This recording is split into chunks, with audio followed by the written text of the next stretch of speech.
Hey, it's Dr. Day here with another message and another question. And I have a prompt this time. This is my tiara. And many of us knows as little girls, we used to dress up and doll ourselves up thinking that we are princesses.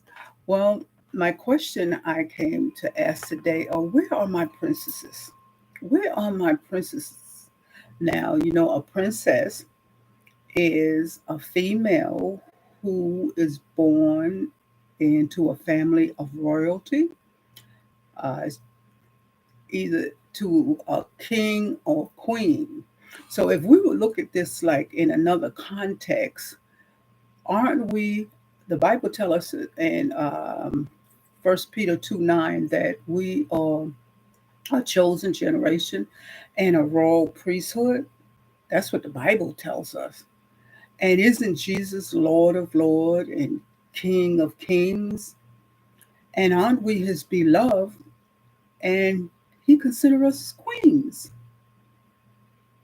So if that's the definition, in a spiritual context, maybe, of a princess, my question is where are our princesses?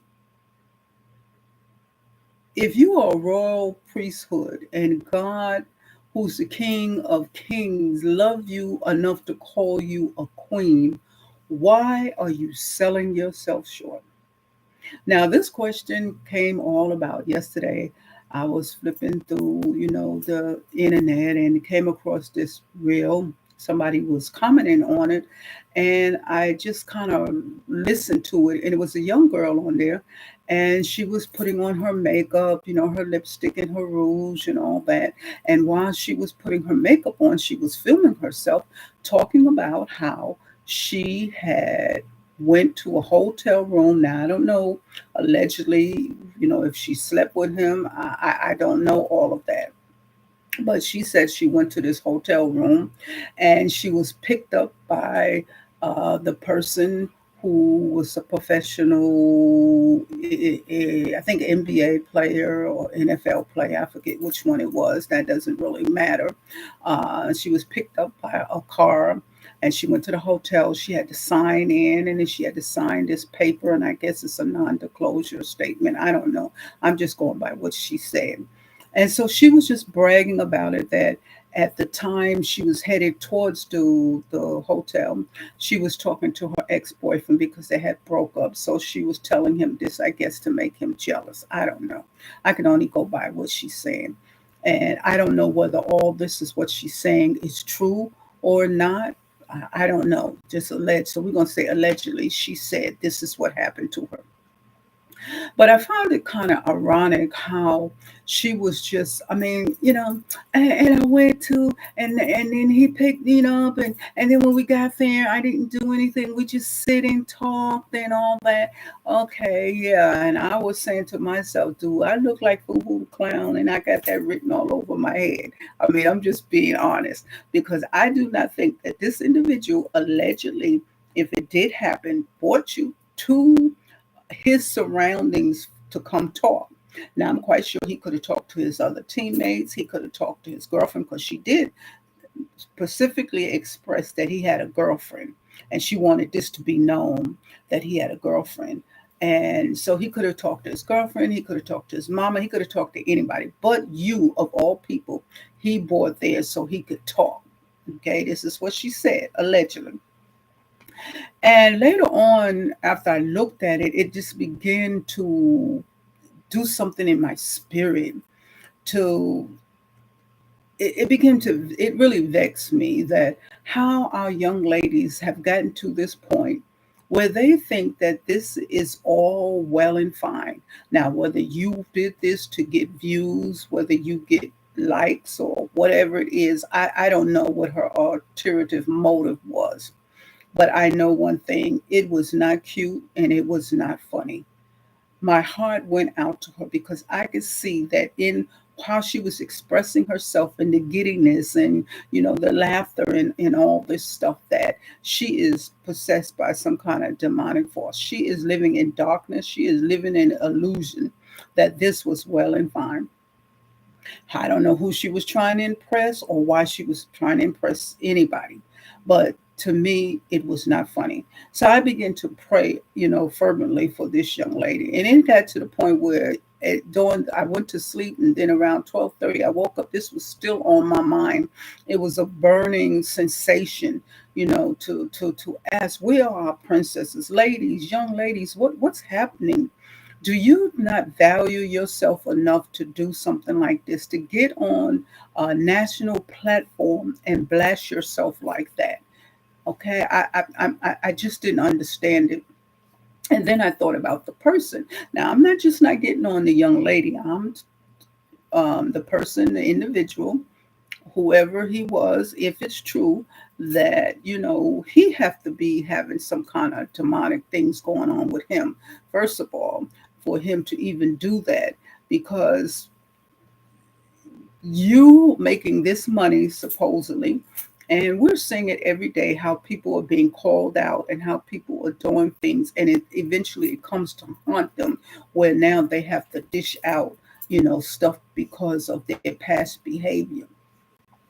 And so I got to start to thinking about that, how the enemy has gotten people so, and I said gotten, that might not be grammatical correct, and that's okay. That's not the point. How people have wandered off into this realm of darkness. Everybody is wants to be a part of the world, and they want to be accepted, and so they will do anything that the world do. Now, I don't know if she's saved. I can't say that. But just let's say if she was saved, okay, somewhere along the line, something has happened to her where she made the transition to go over into the side of darkness. Okay, she might be once was in the light.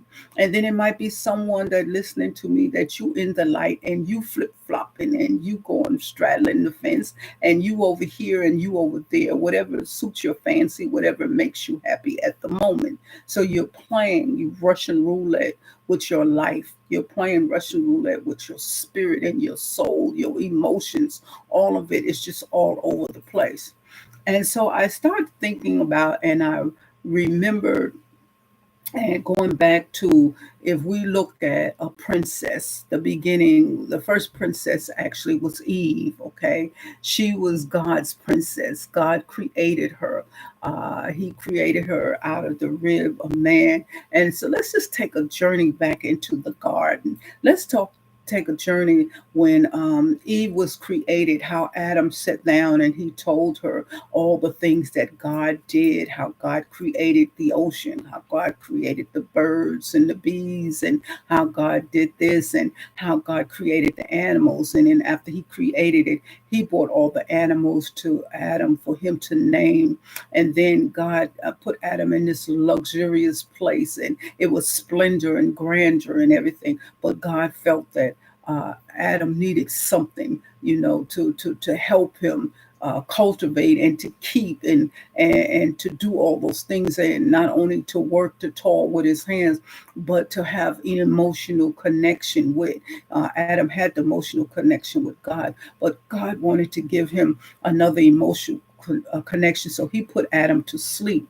And so Adam is telling Eve this, the creator put me to sleep, and out of it, he took the rib, and you became who you are. And so you are the princess. You're beautiful. You're wonderful. You're marvelous. And we got this place that is full of paradise that we could live in. But how many the Bible goes on to tell us that in the garden also was a serpent who was craftier than all the other beasts, and that's just like the enemy of today. He's crafty. Okay, he'll slip and slide, and he'll get in there and get in people's minds and get in people's feelings and emotions, and have them to turn away from God, as we're gonna see that Eve did, and she convinced Adam to turn also. And so Adam is telling Eve all of this, and so the serpent comes, and it tells Eve, God tell him about these two particular trees. Don't touch this, the tree of good and evil, and the tree of life, and then he convinces them, and you know the story if you don't read it in Genesis, how they ate of the apple, and all of a sudden they became naked. Now, before them eating the apple, they didn't even know they was naked. Okay, but because they ate of the apple, and it says, I say apple because that's what we're used to saying, or we know it was a fruit that came off a tree. The Bible doesn't specifically say it was an apple, but this is what man did the interpretation and said it was an apple. And so she ate, and then she gave man, and okay, now they became naked, their eyes was open spiritually. Okay, even though they, it said that they got figs and they covered themselves. So they had to be naked, not only spiritually, but I don't even know the word I want to use. Not only spiritually, but humanly, I guess they were naked. So they sewed the fig leaves together and exposed themselves. And God said to them, Adam gave the story that the woman you gave me, she done tricked me, and now I did this. And so, God says to Eve, and then he says to the serpent, what is it that you've done? And so I'm saying to my princesses, what is it that you've done? What is it that you've done with yourself that you think that you are less than who you are? You have no value, that you would demean yourself to get on a national platform and talk about how you went somewhere to the hotel, allegedly again, and this is what you thought it was glamour. You thought it was going to make you look cute. You thought it was going to, whether you wanted some views or whether you wanted some likes. I don't know what her agenda was. But I do know that it was really not good. It was not a pretty picture to behold of her. Now she was a nice looking young lady, and beauty's in the eyes of the beholder. And I don't know what else she had, but that wasn't what you were created for, my daughter. That wasn't your purpose, and that wasn't your destiny. I don't know what went on in her life that would make her think that this was okay. Now, if she had took a Selah moment and really analyzed this, first of all, she shouldn't even had herself in that position, number one. Now, I don't even know how he got to her. Now, that's another thing I don't know, because she doesn't tell us the backstory.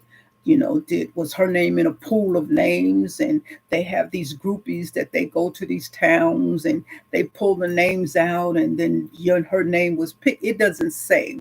Okay, it doesn't say it. It doesn't say all of that. So I don't know, but it allegedly this is what she said. So if it be that the case, and her name was put in a pool, and she was a groupie, and it was her turn, to go before this man. Okay, um, and so she went. But did you ever take a Selah moment, my daughter, and think about this individual travels from state to state? So you're not the only one, and you're not special. You're just the only number in I don't know how many he have going on, okay? I don't know. But you're not special. There was nothing special about you. If it was special, if you were special to him, first of all, he wouldn't have put himself in that predicament, in that situation, to be doing that. If he was a man of God, if he knew Jesus is his Lord and Savior, evidently he didn't. You didn't, because you went for it, and you put yourself in that position, and now you too, like Eve and Adam, you have exposed yourself and became naked.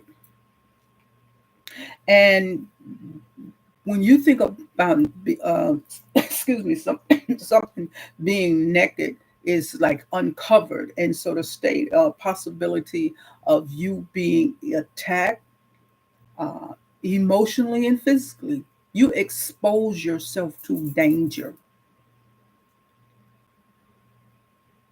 Danger is right there in the midst of you.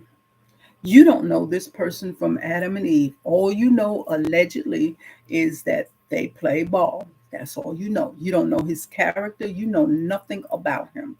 But you expose yourself. And now you have become naked and ashamed. And I'm quite sure you feel ashamed. Now, whether you want to admit it and you want everybody to think that you this superwoman and you just, you got it going on. No, baby. You have become exposed, naked, and ashamed. In your inner being, down deep in your guts, you are in condemnation, whether you want to admit it or not. See, we sometimes we have to get behind and take these masks off, that the things that we do at the moment we don't think about it, because at the moment we want the gratification, we want the satisfaction, we want the thrill. But when the thrill is over and the thrill is gone, and you take that Selah moment and you sit down, and it's nobody around you, none of your ace coon booms around you, this is when the enemy start bringing in condemnation. He start whipping you up and calling you every name but the child, the name that you was born with. He brings back to you what you did. He replays, especially if you're someone that's serving the Lord, he will bring back. Now, I thought you said you were serving God. Now, look what you did. How can you serve God and you do this? Oh, I got you where you want. Oh, I know, I know. I wore that hat and I wore that t shirt, done some things, and when it was all over, I was whipping myself up. I was feeling so bad. But as I go back to the story of this young lady, it just grieved my heart. I was just so sad for her. The world makes these young ladies think that this is how they have to be. They have to be twerking. They have to be wearing everything that's revealing and exposing themselves. The truth be told, men are not looking at you like that. They're not looking at you as no value. They're not looking at you as no worth. They're looking at you point blank, period, like Tony Gaston said, a piece of meat. That's all you are in their eyes. And it comes a dime a dozen, because there are a bunch of young ladies out there who have lost their true identity and picked up identity of lust and fornication and every other name of something that is sinful, that is taking them away from the true essence of who God say they are. God says you're marvelous in his sight. You don't have to go that route. You don't have to sell yourself short to think that you have arrived because you in a black limousine and maybe some kind of big fancy car, and you get out and the driver opens the door and it rushes you into the hotel. Everybody is looking at you. Everybody even knows why you're there, but you don't see that. You're stepping high, you got your little heels on and your little red bottoms, and you moving, and you got your head hooked, because she had her little edges all smoothed down, and she had her little lipstick on and her little rouge and everything, her little eyelashes. Girlfriend, yeah, girlfriend had it going on. All for what? All for you to sell your soul to the devil. It's not cute, my sister, my daughter. I cry out for this generation. Where are my princesses that know that they have value and they have worth? Where are the little princesses? And maybe the kids nowadays, my generations, we used to play with the little tiara and tiara, whatever it is, put on our head and have our little tea parties, put on our little heels and dress up and pretend like we princesses. But these young girls now, they don't have time for that, because they're so entertained. The world has got them so entertained with so much stuff that looks so appeasing and looks better than playing be a princess. when the reality of it is you are a princess in God's sight. I already told you in First Peter 2:9, God said you a chosen nation, a royal priesthood. So why are you out there selling yourself short? Why are you allowing the enemy to make you feel less than? Why are you allowing the enemy to do the same thing he did to Adam and Eve, making them feel naked and ashamed and in condemnation and beating themselves up? So now the whole world knows who you are. The whole world knows how you devalue yourself. The whole world is laughing at you. They're not cheering you on. Now maybe you want a crowd, and maybe you want to you know, I don't know, maybe you I don't know what it is. I just can't wrap my finger around it sometime when I look at some of this stuff. This social media platform, God had given everything that we have for a purpose and a good intent. But because we are in a sinful nation, we are sinful people and a sinful nature, we take it and we tweak it and twist it and turn it for our pleasure, not for the things that God intended it for. Yeah, there's some good stuff out there. Yes, there's some good things that bring in the word, and yes, all that. But people want to go on the channels where people are talking about stuff that has no value, stuff that have no substance, stuff that will lure you into the world. And especially those who say they love Jesus as their Lord and Savior. The Bible says we in the world, we're not of the world. So once you come out of darkness into the marvelous light, why are you dipping and dabbing over there? Okay, you know what it got you. If you take a Selah moment, you always got to take those Selah moments, sit back and reassess what your life was like when you was in darkness. Okay, you think that you are missing something. You're not missing nothing, because what you're really missing, if you keep on and continue like those who, this young lady and all the other ones that's out there that's doing all this crazy stuff and that's living in this world that they just think it's just the cat's meow, they going the straight hockey stick LL. That's exactly where they go when they don't have to. So when I think about it, I know we people are in broken states in so many areas of their lives, and these young ladies, like I said, um, maybe they didn't have no upbringing, but we are the Proverbs 31 women that's going to minister to these young ladies. Are you so self satisfied with me, myself, and I, and what I have that you do not um, take in the young women's ministry and really push that and do some really work in that? I understand some of these young ladies might not want to listen to you, because I always hear my little grandkid tell my grandma Linda, that was when you was a little girl. No, ain't nothing changed, ain't nothing new up under the sun. The enemy is the enemy, and he gonna take you, and if he can grab you and snatch you, he will grab and snatch you. So when they be telling me, no, Grandma Linda, that was then, no, no, no, no, boo, ain't nothing changed. So those mature ladies, what are you doing? Are you living in a neighborhood and you see next door to a young lady and you're seeing them running wild, bucket and crazy? And, maybe I know you have to ask their parents, but maybe their parents don't know how to do it, because some of the truth be told, some of these young girls, their parents is hanging in the club with them, partying with them. So they don't know no better. But where are all the princesses? Where are the little girls who value themselves, waiting to grow up to be that Esther, to save the world? Where are all the princesses?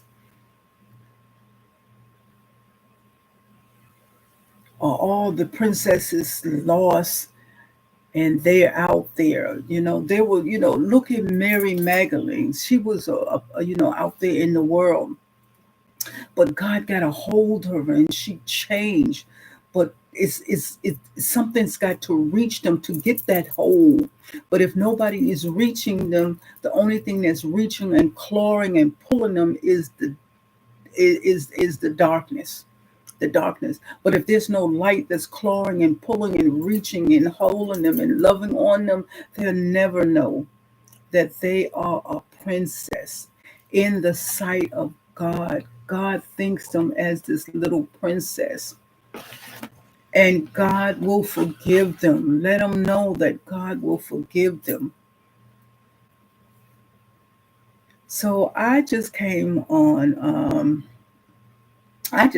here to share that little tidbit where and ask the question, where are my princesses? You don't have to be like this young lady or all the other young ladies that's on there. They twerking and they doing all kind of stuff and they out exposing and their spirit to all kind of demonic things out there. It's all around us. Yes, yes, yes. But if you so around darkness, you don't know where the light is at. But we gotta draw them. We gotta pull them. The time is nearing. The time is winding. All my princesses, I'm calling you. Stop devaluating yourself. Stop degrading yourself. You are a princess. God loves you. He loves you with an unconditional love. He calls you his beloved. You are a queen. Don't let nobody tell you you not. Don't think that you need a man to justify who you are or to make you feel good, or you get something like her case. She allegedly, according to her, was picked up by this, allegedly by her professional person who meant her no good, who meant her no, he meant nothing to her. She was just another victim that was victimized. And so I just came on here today to ask the question, where are my princes? I'm calling on my princess. I'm calling on my Proverb 31 women to go out there, reach, snatch someone out of the pit of hell. When you was down in that pit of hell, somebody snatched you out. Somebody prayed. Let's get on our knees. Let's get a prostrate before the God and pray for our young princesses and call them back in. Call back in those Esthers and those Deborahs. They're out there. But if nobody call them in, if nobody will them in, then they'll never be found. They'll still be like a Jezebel. So on that note, Dr. Day says, see ya.